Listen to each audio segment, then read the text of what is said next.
Foreclosures are up and property values are down in the GTA. We are not in a balanced market right now. We're watching the market fall apart a little. One mortgage renewal and one for sale at a time. Homes are being taken back by lenders. Families are losing hundreds of thousands of dollars in equity. And most realtors and media outlets are pretending it's not happening. But I've compiled the data, the headlines, and the proof, and I'm gonna walk you through what this means for homeowners and people who are thinking about buying. Now, in the last 60 days alone, I've noticed over 7,700 listings being terminated, nearly 900 suspended listings, and the amount of homes taken over by banks under power of sale is skyrocketing. Now, you'll see a property in Toronto recently sold for just $3.52 million, but in 2016, it sold for almost $4 million, right? A $465K loss. A former Princess Margaret grand prize home that was purchased in 2021, that just sold for a $1 million loss. A Hamilton home purchased in 2021 just sold for a 52% loss. Another home purchased for $4.2 million in Mississauga just sold for $3.5 million. A $700,000 loss. In Brampton, a home bought for $1.375 million just sold for $906,000, a $469,000 loss. There are even cottages that were purchased for $1.9 million, sold recently at a 45% loss. And this is spreading across the GTA, and it could get worse. To understand this, you have to go back to 2020. Interest rates dropped to record lows.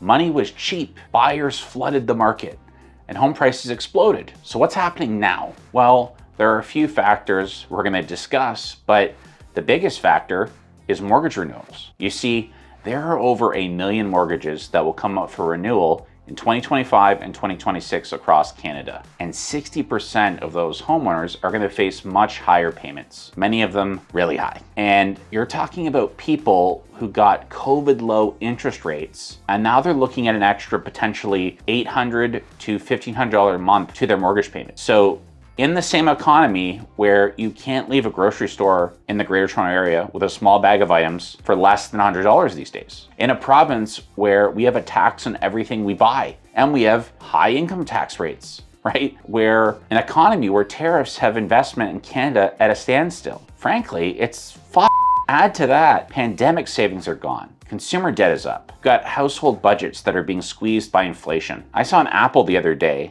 being sold for $2.50 each. And some people are hitting their breaking point. Equifax says that mortgage delinquencies are back to 2009 levels. So delinquencies aren't also rising everywhere equally though. They're hitting certain areas the hardest, typically where there's lots of condo ownership, where carrying costs are brutal, right? Where homeowners have less equity cushion, primarily the Greater Toronto Area. But let me ask you quickly, what are you seeing in the real estate market in your area? Let me know in the comments. But as I was saying, younger Canadians actually are especially vulnerable, right? Those under 36, they carry lots of non-mortgage debt, and their delinquency rate is up nearly 20% year over year. And this is one of the many reasons we are seeing a lot of power sale filings right now. They're up over 99% year over year in the GTA, right? This isn't normal. This isn't seasonal. This is a flashing red light. You probably heard them before power of sale, right? It's the Canadian version of foreclosure. But here's what most people don't realize. Power of sale doesn't mean someone was just late once. It means that the banks couldn't get to a resolution. It means the banks gave up. It means the owner, right? They couldn't refinance. They couldn't sell. And now the lender is taking control. And those homes that have sold for the losses I showed you, those aren't bank sales, right? We're not talking about bad flips here. We're talking about people who lived in these homes, people who thought they were building equity, people who thought real estate always goes up. But the harsh truth is, real estate doesn't always go up. Not when the interest rates more than double. And when many buyers 3 to 4 years ago, especially first-time buyers, they didn't understand that getting that really low rate, close to 2%, wasn't normal, right? They all bought at their max affordability. And many bought as well across the GTA with fraudulent documents, pushing them way past affordability. But nobody cares when the market is booming. But when you are in this market, and you miss a payment and you have a high loan percentage on your home, right? The process to claim a home starts quite fast right now for lenders. And this chart shows you that it's slowly ticking upward after years of record lows. So for the average homeowner, what does this mean? Well, you're not just struggling to sell if you're trying to sell right now. You might also be just struggling to hold on. But this also is a tale of Toronto, which is one of extreme growth in price over the past 25 years. One might even say unsustainable nor healthy amount of growth. And the gap between real estate prices and incomes in the Greater Toronto Area is among some of the worst in the world. And that makes prices drop, especially in overvalued areas. Sometimes not even just possible drops, but necessary at a certain point, right? At some point, a little bit of a correction was bound to occur. And the prices are showing this correction now. As this chart shows, peak average prices versus where they are now. Now, certain regions are getting hit pretty hard, right? Halton, Peel, Durham, York, they're getting hit pretty hard right now. And it's not just mortgages doing this, it's also affordability, right? Because like I mentioned about Equifax, we are in a little bit of a credit crisis as well. Younger Canadians are falling behind fastest, and they've got tons of debt from credit cards, car loans, personal lines of credit. And when your car payment's up and your credit card's maxed, and now your mortgage payment jumps, that's how people get pushed over the edge. And this is why the Greater Toronto Area has become a hotspot for financial strain. And you know which property type is really underwater and taking a beating? It's the condo market. That 500 square foot condo that someone bought in 2021, 2022 for $690,000, thinking it would grow in value, now it might be worth $450. Maybe. And things have only gotten more expensive. If you're a condo owner, your maintenance fees will only ever go up. Rarely will they go down, right? They've been increasing. And your mortgage might have just jumped due to higher rates. And then you think about selling because now you want to get into a home probably.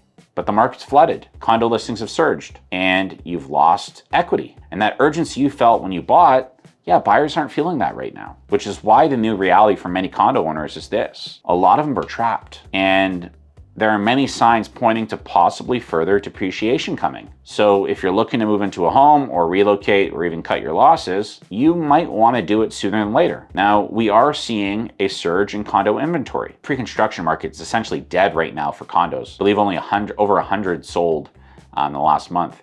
But what we're seeing when supply spikes and demand doesn't is prices drop, right? And that's what's going on. Now, there are some silver linings in the market. Obviously, if you're a buyer watching this, I mean, this is a terrific opportunity window we haven't seen in 10 years. Prices are dropping, inventory is very high, so you've got lots of selection. And the sellers that are ending up selling, they're gonna have to be flexible, right? And you can negotiate inspections, repairs, concessions if you find any issues with the home. Now, my advice always is that, chase deals, find value, look for distressed listings, estate sales, bank sales, vacant properties, units with long days on market. So we target those properties for our clients often to get great deals, but only buy if the numbers make sense. Yes, buyers are taking advantage of the situation out there. They are getting homes that a few years ago they would only have dreamed about. We're not seeing investors in the market. I'm primarily seeing families and good folks that are looking for homes to live in, who have reasons to move.